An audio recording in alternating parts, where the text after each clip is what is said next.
कबीर दंडवत गोविंद गुरु, बंदो अभिजन सोए। पहले भये प्रणाम तिन, नमो जो आगे होए। कबीर गुरु को कीजे दंडवत, कोट कोट प्रणाम।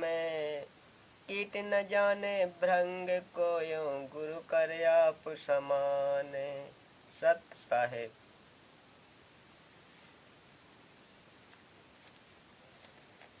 हाँ तो श्रोता बंधु, आज मैं आप लोगों के सामने संस्कार छूत के रोग की तरह फैलते हैं, यही प्रसंग सुनाने का प्रयास कर रहा हूँ।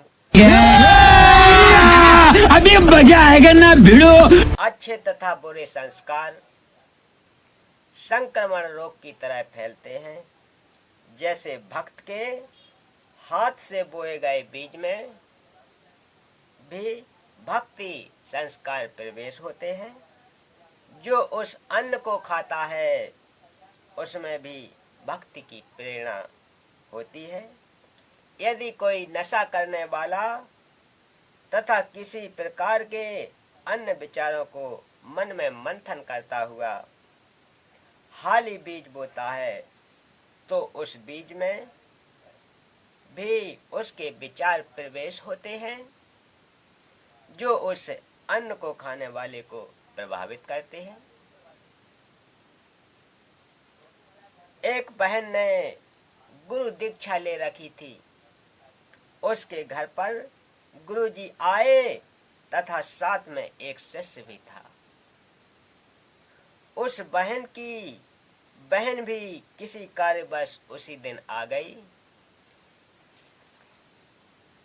उसका दामाद मृत्यु को प्राप्त हो गया था। लड़की के छोटे छोटे बच्चे थे। वह बहुत चिंतित थी। रह रह कर विचार उठ रहे थे कि बेटी का विवाह कैसे होगा। बेटी तो उजड़ गई, देवर जेठ किसी के नहीं होते, बच्चों को कौन पालेगा। हे भगवान, यह क्या बनी। कौन से जन्म का पाप आड़े आ गया। उपदेशी बहन भोजन बनाने लगी तो उसकी बहन उसकी सहायता करने लगी। अधिक भोजन उस बहन ने बनाया जिसका दामाद मर गया था। संत भक्त खाना खाकर सो गए। सुबह भक्त ने गुरुदेव जी से कहा कि हे गुरुदेव, आज रात्रि में निद्रा के दौरान मन बहुत दुखी रहा। जैसे मेरा दामाद मर गया, बेटी के छोटे छोटे बच्चे हैं, उनकी बेहद चिंता सताती रही। इनका क्या होगा, कैसे निर्वाह होगा। गुरुजी ने अपनी शिष्या से पूछा कि बेटी, रात्रि का भोजन किसने बनाया था। उसने उत्तर दिया कि मेरी छोटी बहन आई है, उसने बनाया था। संत ने पूछा कि उसको कोई कष्ट है क्या। शिष्या ने उत्तर दिया कि गुरुदेव, कष्ट तो बहुत ज्यादा है। लड़की के छोटे छोटे बच्चे हैं, दामाद की मृत्यु हो गई है। सारा दिन मेरी बहन इसी चिंता में रहती है। दिन में कई बार यह कहती रहती है कि बेटी का क्या होगा, कैसे बच्चों का पालन करेगी। गुरुजी ने शिष्य को बताया कि उस बेटी के विचार भोजन में प्रविष्ट हुए और खाने वालों को प्रभावित किया। मेरे को भी यही परेशानी सारी रात सता रही थी। इसी प्रकार यदि भक्ति, स्मरण या आरती या संतों की वाणी का मनन करते करते भोजन बनाया जाए तो खाने वाले में भी सुसंस्कार अच्छी प्रेरणा करते हैं। भक्ति की रुचि बढ़ती है कोई हाली गाने रागनी गाता हुआ बीज बोता है, या खाना बनाने वाली गाने या रागनी गाती हुई भोजन बनाती है, तो उस अन्न में वे संस्कार प्रवेश हो जाते हैं। उसे खाना खाने वाले का स्वभाव भी उसी प्रकार बकवाद करने लगता है, जिसका परिणाम वर्तमान में दिखाई दे रहा है। अच्छाई में कम, बुराई में अधिक संख्या में मानव लगा है। यदि संतों की वाणी, पाठ, आरती, स्मरण करने वालों की संख्या अधिक हो जाएगी तो वातावरण भक्तिमय हो जाएगा। प्रत्येक व्यक्ति के मन में भक्त जैसा भाव उपजेंगे। उस वातावरण को बनाने के लिए घर घर में आरती, रमैणी तथा नित्य नियम चलना चाहिए।